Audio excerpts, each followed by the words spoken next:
Father, what other issues should we as Christians care about that are not getting the attention or the light right now? Political issues.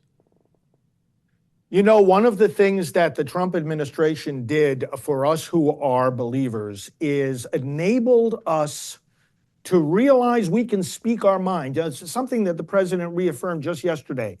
He said, America is better when you, religious believers, are stronger. And one of the things I think that needs a lot of attention is, you know, when he started campaigning, he was wondering why the pastors weren't actually endorsing him. He saw that they were supporting him. They liked him. He said, well, why aren't you endorsing me? And of course, he learned about the Johnson Amendment, which in the tax code says, well, you can't intervene in a political race if you're a nonprofit organization. And of course, churches are mostly organized that way.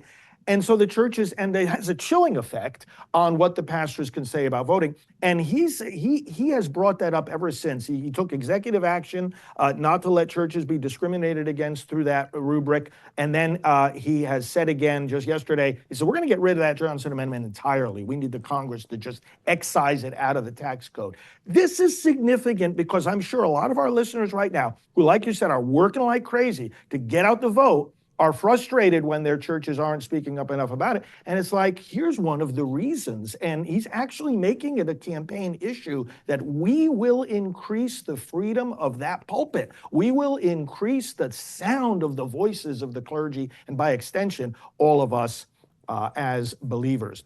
And then, of course, you know, it's a Christian position as far as how much freedom do we have from government oppression. You know, think of small businesses, for example, so many Christian families, and what President Trump does and has done and will continue to do to slash regulations. I mean, that becomes an issue for believers. It's like my work is sacred. My work is part of the way I worship God. I serve my family. And why should government be, you know, encroaching on this day after day? And in fact, you can go down the list of all the different policy issues that he has distinguished himself on, and then look at it from that faith perspective and say, hey, this really matters.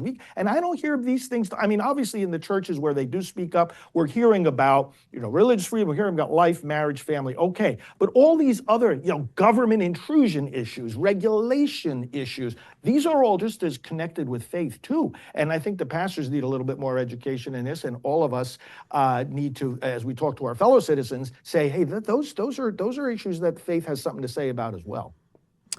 In closing here, Father, if the church stays at home and doesn't vote or hands the White House to Kamala Harris, what would that mean for the values that we cherish and for the American church? Please close it up. It means that more and more churches would close. It means that we would face, hey, Charlie, I myself faced, and my ministry faced, the Obama-Biden mandate that we had to include some forms of abortion and health insurance. We fought it all the way up to the Supreme Court. President Trump freed us from that.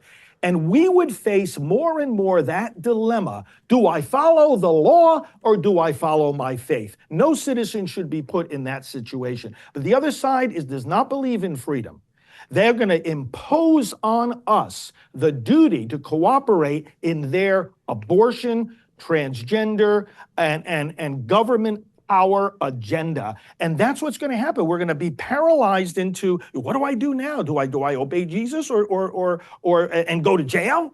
Or can I live my faith in freedom? And there's going to be, furthermore, Charlie, the alienation of parents and children. As you know well, we see so many of these policies, and that's exactly the end game of these people. They want to destroy the family. That's part of grabbing power for themselves.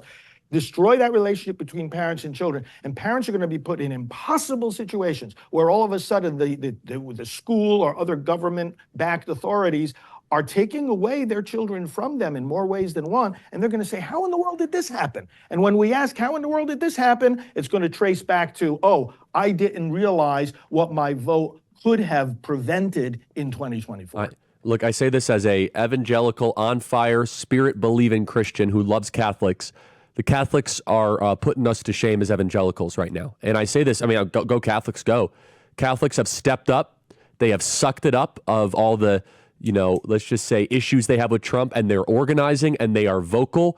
And God bless the faithful Catholics, John Yep, and people like you that have really been terrific So God bless you. I hope more evangelical pastors start to care about the unborn and the country as much as you guys do. Thank you so much, Father.